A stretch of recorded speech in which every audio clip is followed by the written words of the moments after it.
people are really life forms like us. I think there could very well be different life forms walking around masquerading as humans. Mm-hmm. I commented some time ago General Peter Pace and Admiral Mullen do not have auras, and they were put in as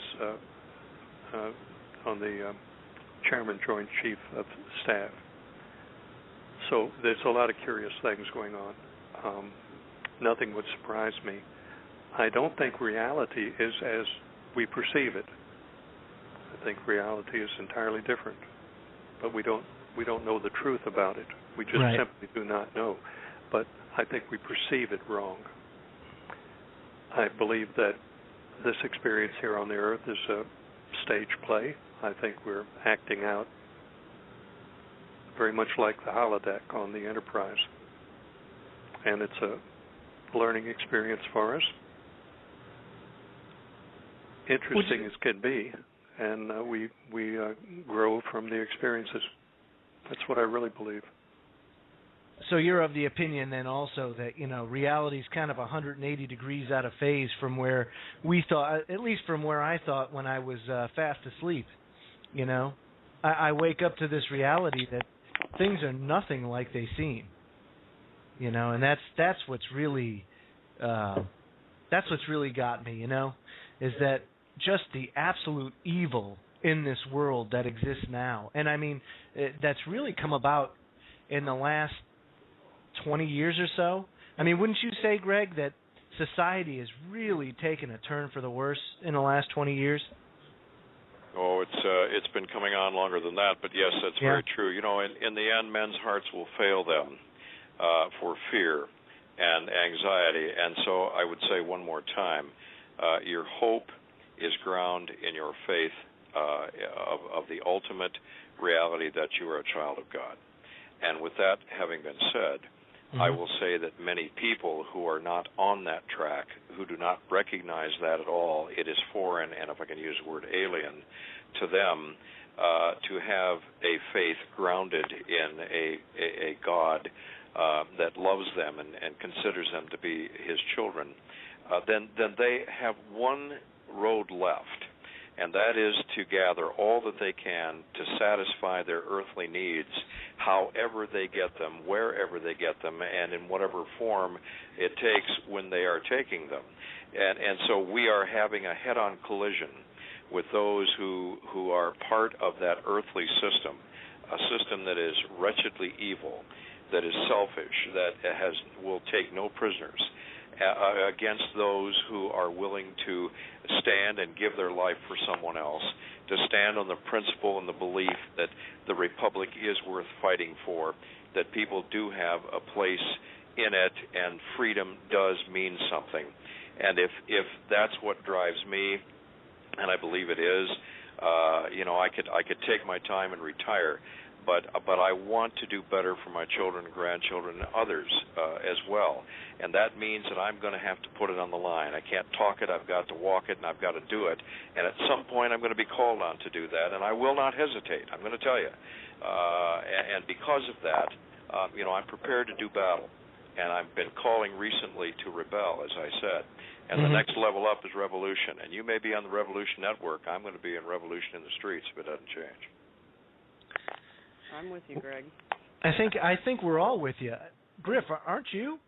I'm putting you on the spot. I don't want you to get all stressed out. You deliberately did that, Joe, didn't you? I sure did. You were ripe for it. I just had to do it. Sorry. Well, yes, you're damn right. I'll be out there also, but I'm not going to high profile it right now. No, I know. Yes, I'll be out there pouring the gasoline in the whiskey bottles. There you go. That's wise, Griff. That's wise. How can you not? How can you not? With everything going on, how can you not take a stand? Because there's a lot of people that won't. Now, this is the one thing I like to say is there's so many people that are getting the jitters and the information is just out there.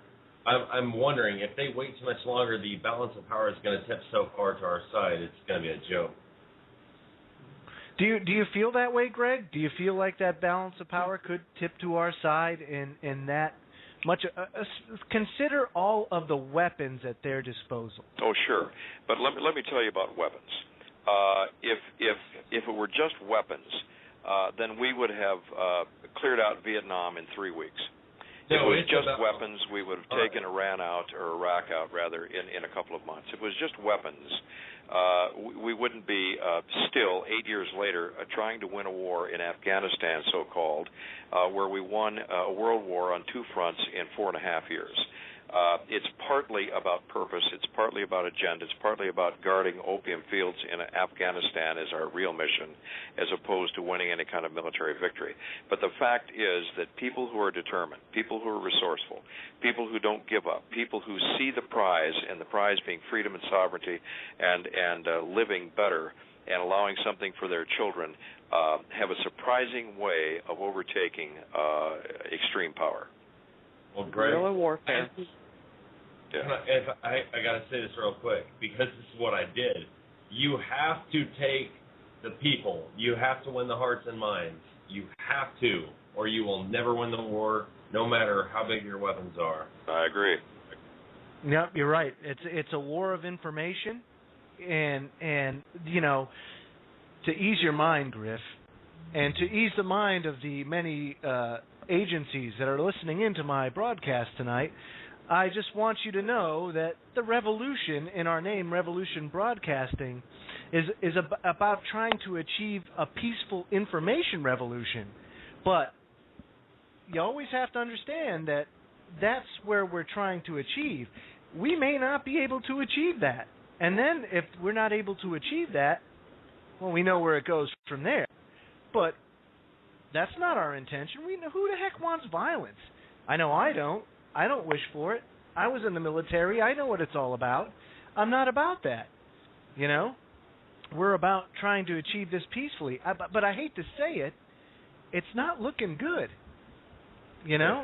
I really don't... The writing's on the wall. I mean, unless there's something big that goes down that knocks everybody back to the 1860s, I don't know, you know? Yeah, but we're looking at something like that happening because it was only the 1860s, which is the last time the big solar event happened, that blew people off their telegraph stations, ignited like railroad ties. Mm-hmm. That wasn't that long ago. No, it wasn't that long ago. But you looking at that maybe happening very soon. Yeah, it could be happening very soon. And if that's the case, I'm cool with 1860s. Me personally, I'll take it. I could live like that in a heartbeat because I've made the modifications and the changes to my way of life in the way that my family lives so that it's not going to be that hard to make the shift if I have to make the shift. You know? I can live without it. Right there. You said it. It's family. Well, that's right. That's right. It really comes down to it. People will actually be families again. Imagine that. Well, but you have to understand whether it's the Gulf issue, the so-called oil spill, or any of the rest of it. 99 out of 100 people in Miami this afternoon were only considered or concerned with one thing, and that's the fact that they beat the Green Bay Packers in overtime. Oh, geez, That's where we live. It is where we live. It's a sad reality, and that's why we're going to see, I believe we're going to see the amount of death that we're going to witness is the fact that there are so many people that are just so out of touch and are going to be taken aback and taken by surprise. And meanwhile, there's going to be the people like us who are looking and understanding the tactics, the tactical situation, and are making their preparation so that when it does happen, all we're going to do is slide in to our new reality, and we're going to take it from there. And we're going to do what we have to do. Well, let me tell you that it's been a privilege for me to be with all of you tonight. I don't know all of you, but you're an articulate force that we need very badly, and I wish you the very best in the coming days and weeks. We stand here as experienced old war dogs, aren't we, Griff, that are ready to bark one more time. And we just hope for the best and prepare for the worst, but in the meantime, we want to encourage people not to faint and grow weary, but just get ready. God bless each one of you.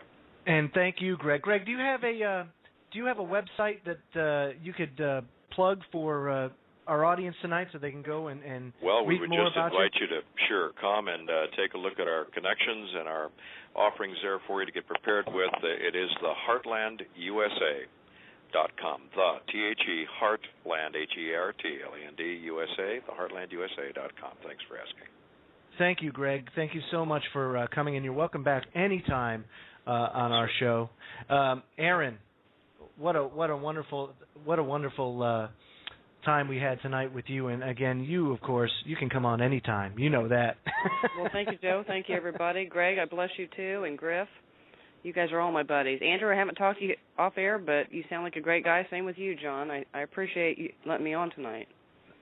Well, that's no sweat. And like I said, folks, right now it's all about networking. In the time that we have left, you should be making the most of it. And that means networking, getting to know people in your area, getting to know people not in your area. You know, it doesn't matter who it is or why.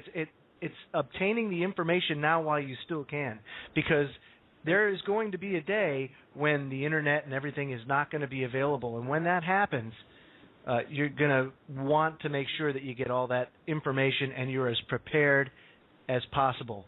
Coming up next, Trevinal One. Folks, I encourage you to stay tuned. Remember, our new venue is going to be www.revolutionbroadcasting.com. And again, you can get news at theintelhub.com. Until then, this is Joe Joseph, Freedomlink Radio.